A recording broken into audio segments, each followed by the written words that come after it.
Kia ora, good morning everyone. Actually, I should say good evening everyone, because it's now almost 8 o'clock in the evening here in New Zealand, because it's still summer, so that's why we still have a bit of sunlight. So today we are going to have a look at the latest lens from Sony. It is the Sony 24 to 50 f2.8 lens. It's quite an interesting lens because the focal length range is quite narrow. It's only 2 times zoom from 24 to 50, but it has a large f2.8 aperture, so there are not too many similar kind of lenses in the market. So yeah, I will be really curious to see how's the image quality performance of this lens. So I'm now driving to the city. I want to start this review by taking some photos in the city using this lens. I think by the time I get to the city, it will be dark already, so we can try to shoot some more photos using the f2.8 large aperture. Oh, by the way, I just bought a Insta360 Go-Free camera today, and that's what I'm using to shoot the video right now.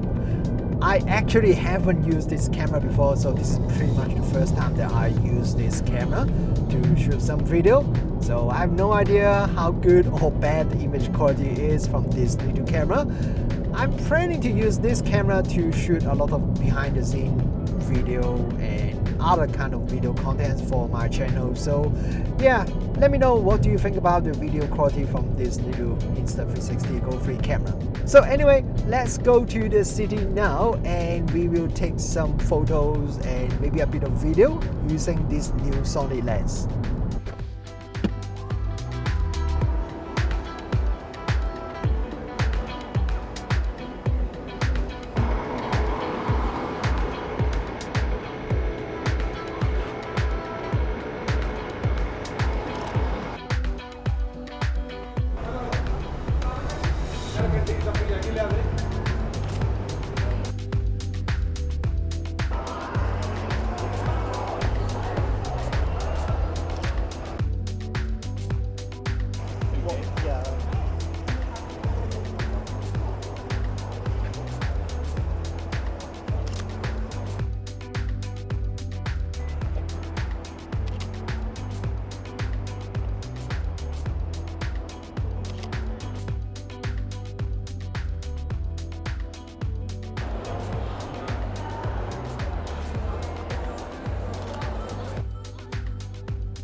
One thing I find a bit interesting about this lens is that the length of the lens would change when you zoom in or zoom out, so that's pretty common for a lot of zoom lenses. But what is a bit unusual is that at the 50mm, which is the teddy end, is the shortest in terms of the length of the lens.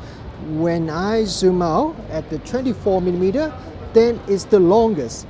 So it is kind of opposite to most of the zoom lenses. Usually when you zoom in, the lens become longer, but this lens is opposite. So I find it a bit weird because as I zoom in, the lens becomes shorter, and as I zoom out, it becomes longer. So I think it may take me a while to get used to this unusual behavior.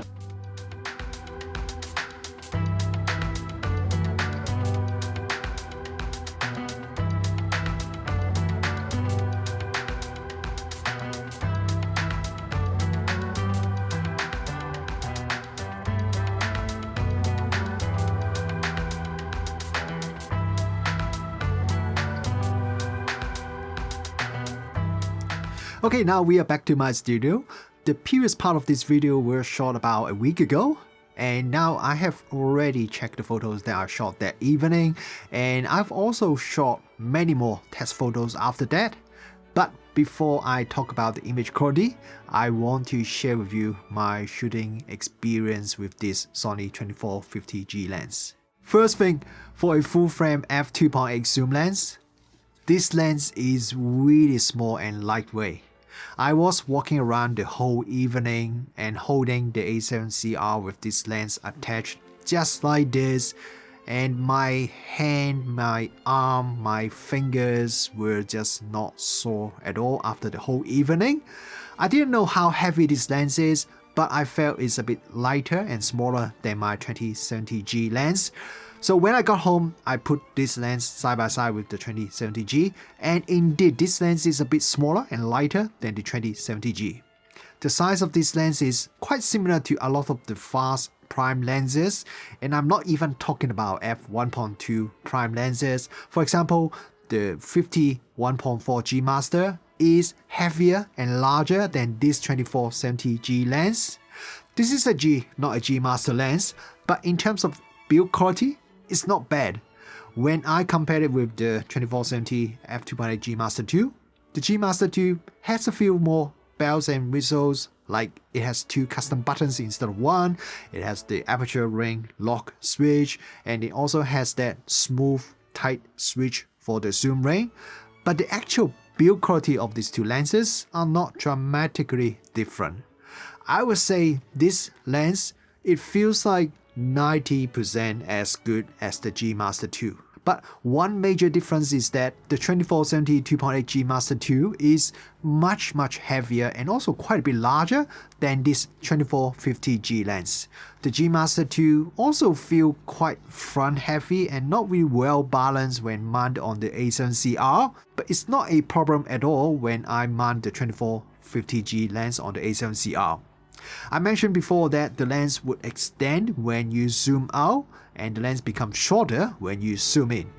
Some ultra wide angle lenses are like that, but for a standard zoom lens, it's a bit unusual. And honestly, even after spending another week shooting with this lens, I'm still not completely get used to it. But is this a problem? Well, not actually. It doesn't really cause me any real issues, but it's just that every time when I see the front of the lens is extended, I thought the lens is at 50mm focal length, so I would turn the zoom ring to make it go wide angle, but in fact it's the exact opposite. I'm pretty sure if I continue shooting with this lens, eventually my brain will just rewire itself. But right now, I still got it wrong most of the time. This 2450G is a weatherproof lens, and I've shot quite a few times under a bit of rain with absolutely no problem.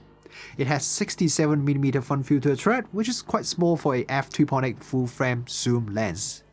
This 2450G doesn't have optical image stabilizer, which is not too surprising. It has an aperture ring, and there's also a switch which allows you to enable or disable the clicks for the aperture ring to keep both videographers and photographers happy. Overall, I think the design and build quality of this 2450G lens is very good, and it feels very similar to a Sony GMaster series lens. This lens uses 2 linear autofocus motor. The autofocus speed is very fast when shooting in single autofocus mode. As long as I'm not shooting in a very dark area, autofocus speed is pretty much instant. The autofocus is also very quiet, virtually silent as well. I did a bit of side-by-side comparison with the 2470 GMaster II using my A7CR. To be honest, I can't really tell if there's any difference in terms of autofocus speed or the overall autofocus performance. Now let's have a look at the image quality, but there are a couple of things that I want to talk about first. First, I have recently upgraded my Sony a7 III to a A7CR, so from now on, I'll be doing all the Sony E mount lens reviews using this much more demanding 61 megapixel camera. And for this review, I am going to do some comparisons with the Sony 20-70 f4G and also the 24-70 f2.8 GMaster II. The 2070 f4G's price, size, and weight are all very similar to this 2450G. The biggest difference is that with the 2070G, you can go much wider and you can also zoom in more. Here is a comparison of the field of view between the 2070G and the 2450G.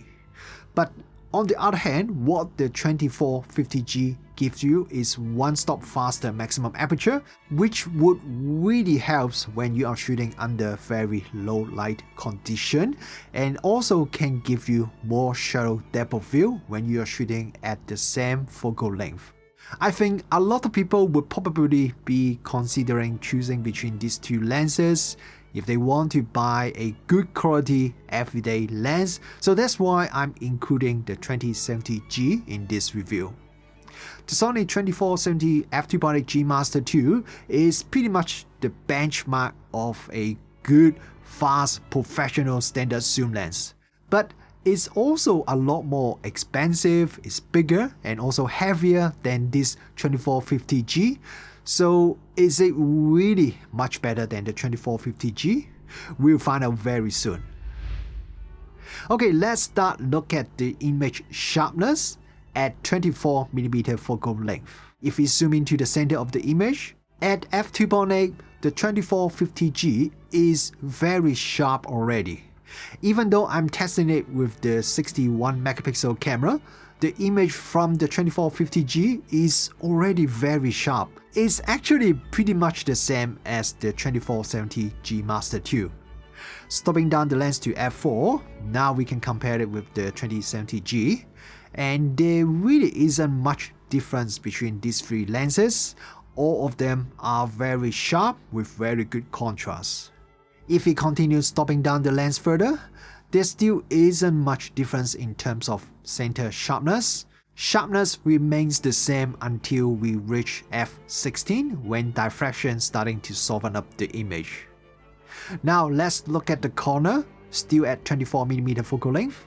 At f2.8, the 2450G is slightly soft. The 2470 GMaster II is sharper. Stopping down to f4, the 2450G has some improvements, but both the 2470 GMaster II and the 2070G are slightly sharper. As we continue stopping down the lens, the 2450G would continue to improve its corner sharpness, and at f8, the corner sharpness of all these three lenses are pretty much the same. I noticed that with the 2450G, focus at the corner instead of center of the image would help improve the corner sharpness of the photo. This doesn't happen with the 2070G or the 2470 GMaster II. This suggests the 2450G has a bit more field curvature than the other two lenses at 24mm focal length. Now let's look at 50mm focal length. At f2.8, the 2450G is already very sharp, pretty much the same as the 2470 GMaster II. At f4, the three lenses' center sharpness look pretty much identical, and the sharpness remains the same until we stop down to f16 when diffraction kicks in. So there's virtually no difference between these three lenses when it comes to center sharpness. And let's look at the corner now. At f2.8, the 2450G is surprisingly sharp. It's even slightly sharper than the 2470 GMaster II. I have to double check, triple check my results to make sure I didn't get the result wrong, but that's really the result. At f4, the 2070G is a bit softer. When we stop down to f8, the 2070G would finally catch up the corner sharpness.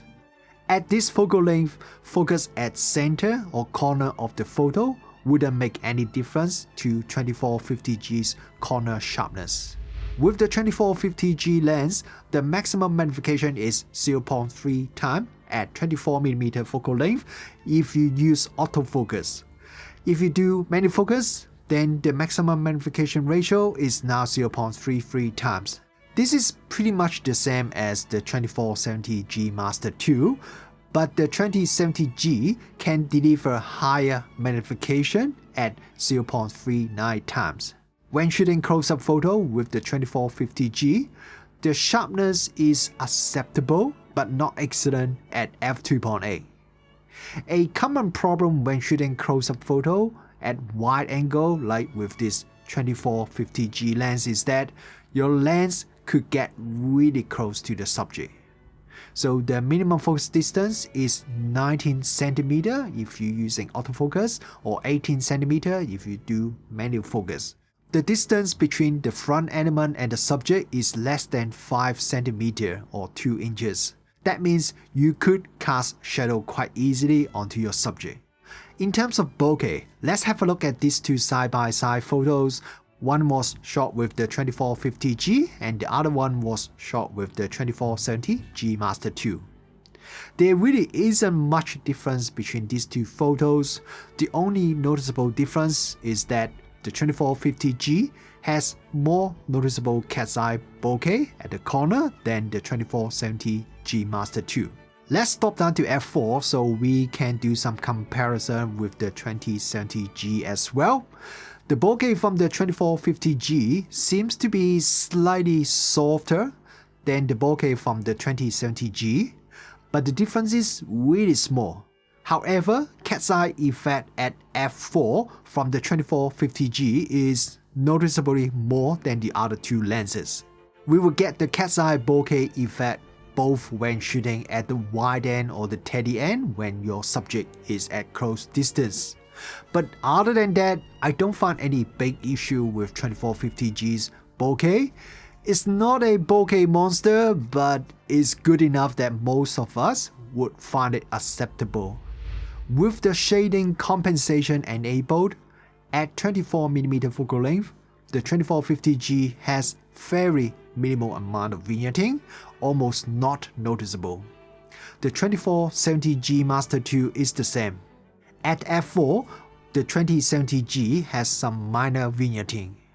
Once we stop down these lenses to f5.6, then there's virtually no vignetting at all from all these three lenses. At 50mm focal length, vignetting is very similar, very minimal amount of vignetting at f2.8, then once we stop down the lens a bit, then we see virtually no vignetting. Now, if we disable the shading compensation, if we look at the photo shot at 24mm focal length, there are some very noticeable vignetting at f2.8 from the 2450G, more than the 2470 GMaster II. Stopping down the lens and the vignetting would gradually become less noticeable, but we do have to stop down a lot to get the vignetting to minimum level. Now, if we look at the photos shot at 50mm focal length, it's a lot better than 24mm focal length. But we can still see quite a bit of vignetting at f2.8. We don't have to stop down as much though if you want to minimize vignetting.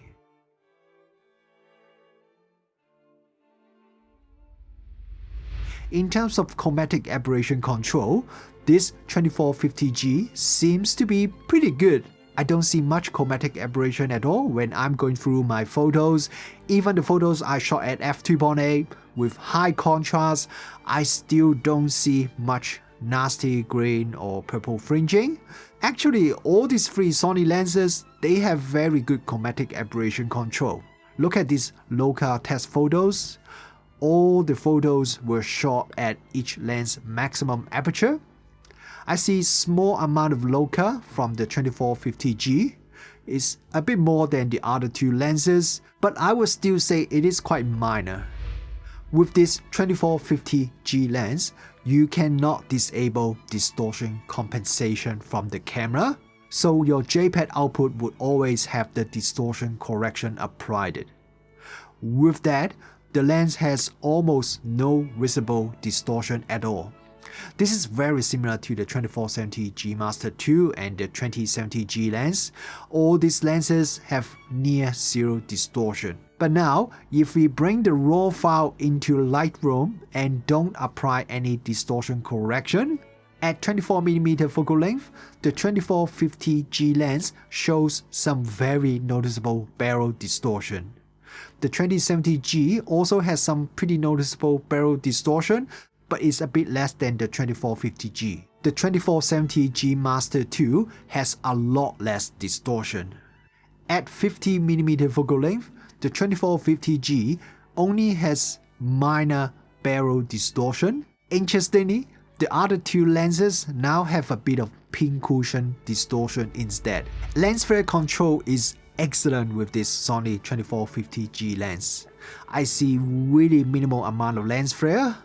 There's a tiny bit of ghosting when I'm shooting directly into the sun or some really bright light source, But when I did my side-by-side comparison, I noticed the amount of ghosting from the 2450G is actually less than the 2470 GMaster II. So I don't think anyone will be unhappy about the lens flare performance of this 2450G lens. Let's talk about Sunstars. We only need to stop down the 2450G to f4 and we can start to see a little bit of Sunstars. The Sunstar pattern is not very strong, a bit like the Sunstars are hiding behind a layer of smoke, but you can see it if you pay attention. When stop down the lens to f11, the Sunstars now become very sharp. If I stop down the lens further, the Sunstars would become even sharper. I like the Sunstars from this 2450G lens. When I compare it with the 2070G and the 2470 GMaster II, these two lenses, Sunstars, are not bad as well. At first, it looks very similar to the 2450G, but when I look at these photos side by side a little bit more, I think I still prefer the Sunstars from the 2450G a little bit more. It seems like at the same aperture, the Sunstars from the 2450G just look a little bit sharper and more symmetrical. When shooting video with the 2450G lens, autofocus is very quiet and transition is smooth. At 24mm focal length, when I did my usual 1 meter to infinity distance focus breathing test, the 2450G has minimal amount of focus breathing. I thought it is pretty good, but when I compare with the 2070G and the 2470 GMaster II, these two lenses have even less focus breathing, almost not noticeable at all. At 50mm focal length, I see some focus breathing with the 2450G lens. It's not terrible, but it's noticeable. I was a bit surprised that both the 2470 GMaster II and the 2070G have very minimal focus breathing at 50mm focal length. Now, if you are shooting with one of the latest Sony camera that has the focus breathing compensation feature, you should enable that when shooting with this 2450G, as it will make focus breathing pretty much invisible. However, downside is there is a small crop applied to the image. I mentioned before, this lens has aperture ring and you can declick the aperture ring using the switch on the body, so this will be great for videographers who want to have very smooth aperture transition. If I want to shoot some vlogging style video, 20mm focal length would be my personal favorite focal length. But 24mm is still wide enough, it's still perfectly fine for doing vlogging. And the f2.8 large aperture also allows you to melt the background and separate yourself from the background when you want to. So I've been shooting with this lens for a bit more than a week now. There are a few things I really like and then also something I don't like about this lens. The thing I like the most is the size and weight. This lens just doesn't feel like a typical f2.8 zoom lens at all. I carry it around with me pretty much every day over the last week. Sometimes I walk around a few hours and just hand holding the lens with the camera, and it just doesn't feel heavy or bulky at all, just like with my 2070G lens. It would be perfectly okay if I use it as my everyday lens.